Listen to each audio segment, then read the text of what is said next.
تو 13واں غیبی خبر والا معجزہ حسی وہ ہے صحیح مسلم میں 7222، مشکات میں 5938. یہ دیکھ لیں سب کے سب معجزات مشکات میں ضرور موجود ہے. اسی لیے میں کہتا ہوں مشکات از دا انسائکلوپیڈیا آف حدیث.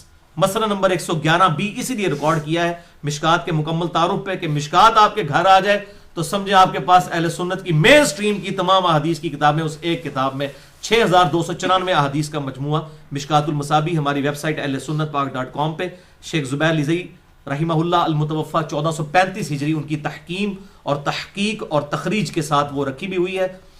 3 جلدوں پہ ان کا PDF آپ ڈاؤن لوڈ کر سکتے ہیں مکتبہ اسلامیہ کی چھپی ہوئی.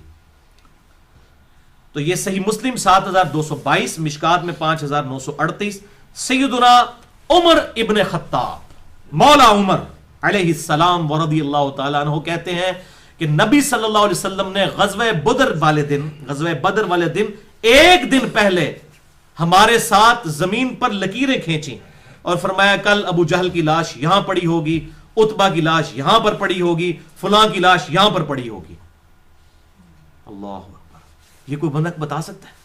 اور حضرت عمر کہتے ہیں کہ اس اللہ کی قسم جس نے محمد صلی اللہ علیہ وسلم کو نبی برحق بنا کر مبعوث کیا، آپ صلی اللہ علیہ وسلم نے ایک دن پہلے جو نشان لگائے تھے اس سے ذرہ برابر بھی کوئی لاش ہٹی ہوئی نہیں تھی، انہی جگہوں پر ان لوگوں کی لاشیں پڑی ہوئی تھی. یہ امپاسبل ہے بھائیو، بغیر کسی ڈیوائن سورس کے، وہی کے. یہ بتا دینا.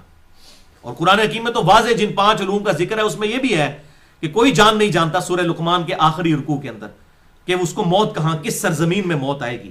ہاں اللہ بتایا، اللہ نے اپنے نبی کو بتایا تو یہ غیبی خبر ہے. آپ صلی اللہ علیہ وسلم نے خود سے نہیں بتائی، یہ کوئی کمپیٹنسی نہیں ہے جو آپ نے حاصل کر لی ہے، بلکہ اللہ تعالیٰ نے بتایا. اور اس لیے میں نے علم غیب پہ پورا لیکچر دیا ہے، مسئلہ نمبر 6A علم الغیب سے متعلق فرقہ وارانہ نظریات کا تحقیقی جائزہ. اور اس میں جتنی بھی ایکسٹریمز پائی جاتی ہیں ان کا میں نے رد کر کے حق عقیدہ کتاب اللہ اور بخاری اور مسلم کی روشنی میں الحمدللہ اس حوالے سے واضح کیا ہے. 14واں غیبی خبر والا معجزہ صحیح بخاری میں 3062، صحیح مسلم میں 305، مشکات میں 5892.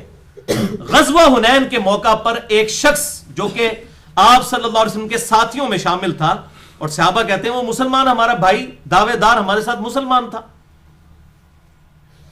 آپ صلی اللہ علیہ وسلم نے اس کے بارے میں فرما دیا کہ یہ دوستی ہے. اور صحابہ کہتے ہیں وہ تو اتنی جو ہے وہ شجاعت کے ساتھ اور پیشن کے ساتھ لڑ رہا تھا کہ اس نے کتنے کافروں کو قتل کیا. قریب تھا کہ ہمارے دل وسوسے کا شکار ہو جاتے کہ اتنا نیک شخص جو اسلام کے لیے اس طرح لڑ رہا ہے، اس کو حضور کہہ رہے ہیں دوست کی، تو کہیں ایسا نہ ہو کہ یہ خبر ہی غلط نکلے. تو حضور کے بارے میں ہمیں شک و شبہات آنا شروع ہو گئے. اور ایک صحابی کہتے ہیں میں پھر اس کے ساتھ لگ گیا کہ دیکھوں کیا ہوتا ہے. جب اس کو کافی زخم آئے تو اس نے اپنی ترکش سے ایک تیر نکال کے خودکشی کر لی. بولے اعوذ باللہ تعالی. وہ صحابی وہاں سے نعرہ مارتے ہوئے آئے صدق یا رسول اللہ، یا رسول اللہ آپ نے سچ کہا تھا، اس نے تو خودکشی کر لی ہے.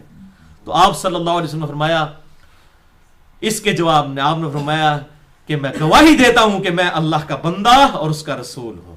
یعنی یہ اللہ نے مجھے خبر دی تھی، یہ میرے رسول ہونے کی گواہی ہے کہ میں نے اتنی بڑی پریڈکشن کر دی ہے کہ ایک بندہ جس کے بارے میں کسی نے سوچا بھی نہیں تھا، اور آپ صلی اللہ علیہ وسلم نے فرمایا یہ دوست کی ہے، خودکشی کر کے مرا. اور پھر آپ صلی اللہ علیہ وسلم نے فرمایا اے بلال اٹھ اور اعلان کر دے، نمبر 1 جنت میں صرف مؤمن ہی جا سکتا ہے، اور نمبر 2 بے شک اللہ تعالیٰ بعض اوقات کسی فاسق سے بھی دین کا کام لے لیتا ہے. یعنی بسا اوقات بڑے بڑے جیسے یہاں ہمارے ملک کے اندر ذوالفقار علی بھٹو، اگر اس کا ہم دنیاوی کریکٹر کنسیڈر کریں تو ظاہر بہت برا تھا، لیکن اس سے ایک اللہ نے اتنا بڑا کام لیا کہ وہ وقت کا جو دجال تھا غلام احمد قادیانی، اور اس کا وہ سارے کا سارا ڈھکوسلا اتنے عرصے سے چل رہا تھا، بہرحال یہ سہرا اس کے سر پہ سجتا ہے کہ اس کے دور کے اندر کافر قرار دیا گیا. اور یہ اس وقت تو سب پوری دنیا جو ہے اس حوالے سے اتنی دلیر نہیں تھی، جو کہ پھر پاکستان کی گورنمنٹ نے ڈیسیژن لیا تو پھر سعودی عرب نے اور باقی ملکوں میں بھی قادیانیوں کے لیے کفر والا معاملہ ہوا. سب سے پہلا انیشیٹو جو ہے وہ پاکستانیوں نے لیا.